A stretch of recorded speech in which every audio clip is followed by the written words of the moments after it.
नमस्कार, मैं हूँ अंजू रुकानिया काठमांडू नेपाल से। दोस्तों, आज मैं आपको एक ऐसे विषय के बारे में बताने वाली हूँ जिसका नाम सुनकर ही रोंगटे खड़े हो जाते हैं, हमें भय लगने लगता है। ये एक ऐसा विषय है जो कि बहुत ही अलहदा है। आपको भी सुनकर लगेगा कि इस विषय में हमें जानने की कोई आवश्यकता नहीं, पर मेरा ये मानना है कि आप सबको और हम सभी को इस विषय में अवश्य जानना चाहिए, जो कि बहुत ही आवश्यक है जानना। क्योंकि इस विषय की जानकारी न होने के कारण कई बार लोग हमें मूर्ख बनाते हैं, हमसे ऐसे ऐसे कार्य करवाते हैं जिसे करने के पश्चात हमें उसका बहुत ही घातक और बुरा परिणाम भोगना पड़ता है। मैंने सोशल मीडिया पे एक आलेख पढ़ा था जो कि तंत्र विद्या के बारे में था। इसके रचयिता जो हैं आशुतोष वशिष्ठ जी हैं, जो कि एक हस्तरेखा विशेषज्ञ भी हैं।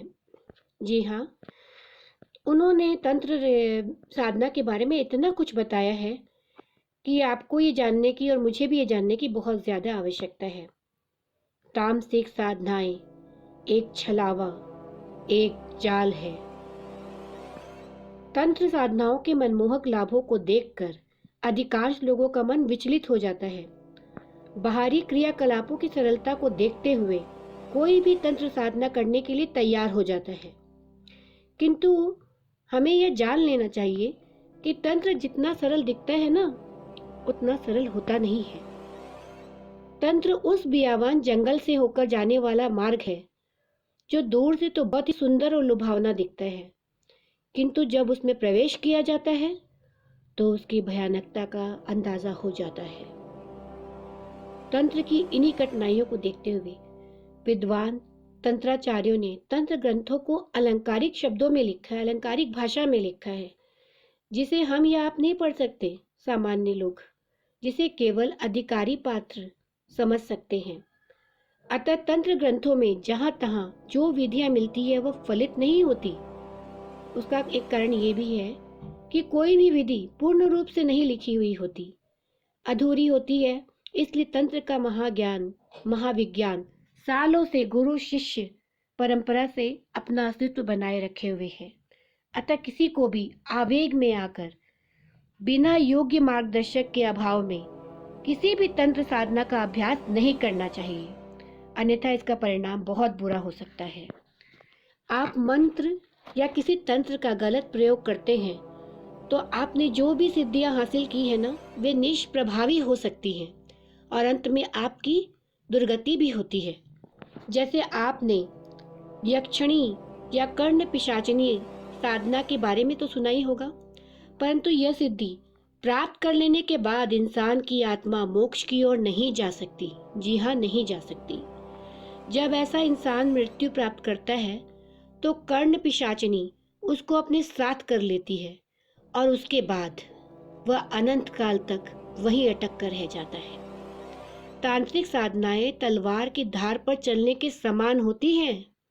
जरा सी चूक हुई तो नुकसान होगा, यह ज्ञातव्य है। साथ ही आलसी तथा कायर व्यक्ति को इस बारे में सोचना भी नहीं चाहिए।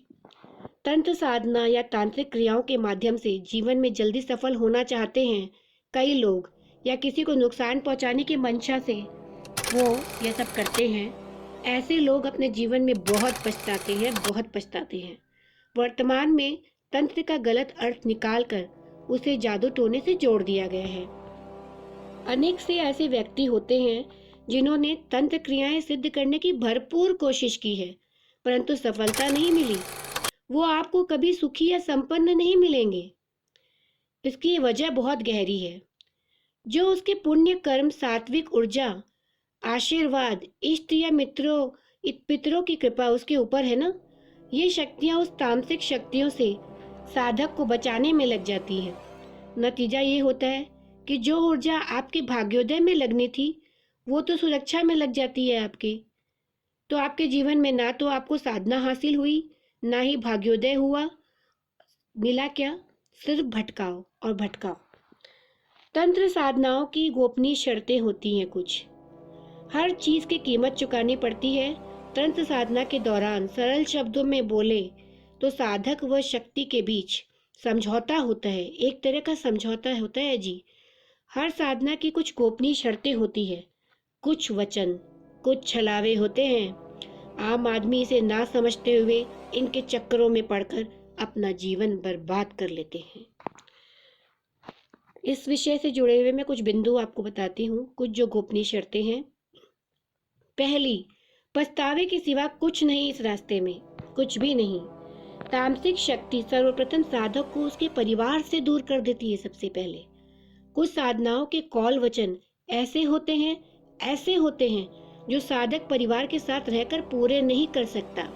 इस तरह के कर्म को करने या करवाने वाले का कुल नष्ट हो जाता है और वह बाद में जिंदगी भर पछताता है। दूसरा बिंदु ये है, अतिरिक्त शक्तियों का रहस्यमयी जाल है ये। जब कोई बिना गुरु या पुण्य सुरक्षा कवच के तामसिक साधनाओं को प्राप्त करने की प्रयास करता है, वो इन शक्तियों का आसान से निशाना बन जाता है। इस तरह की नकारात्मक क्रियाएं करते हैं, उनके पीछे भूत प्रेत, डाकिनी शाकिनी, पिशाचिनी आदि तरह की नकारात्मक शक्तियां लग जाती हैं। ये शक्तियां साधक को सिद्धि भी नहीं देती और उसके शरीर का उपयोग अपनी तृप्ति के लिए करती हैं। पूरी प्राण ऊर्जा सोख लेती है ये। जरा आप सोचिएगा, कितना भयावह और डरावना है ये सब। मजाक नहीं है तंत्र साधना। ये तीसरा बिंदु है इसका। तंत्र साधना या क्रियाएं वाम मार्गी साधना है। यह असाधारण और भयावह होती है, लेकिन इसका परिणाम तुरंत ही आता है। असाधारण प्रयत्न करने पर इसकी प्रतिक्रिया भी असाधारण ही होती है। कहते हैं कि इसे यदि आम आदमी करने जाता है ना, तो मुसीबत के गर्त में फंस जाता है। इस दौरान व्यक्ति के साथ जो भी घटित होता है वह अचानक ही होता है, जिसकी वह कल्पना भी नहीं कर सकता। अतः आपको जानकारी नहीं है या सुरक्षा घेरा व आत्मबल कमजोर है तो आपकी मृत्यु भी हो सकती है। आज के लिए बस इतना ही। अगली जानकारी मैं आपको दूंगी अगले एपिसोड में।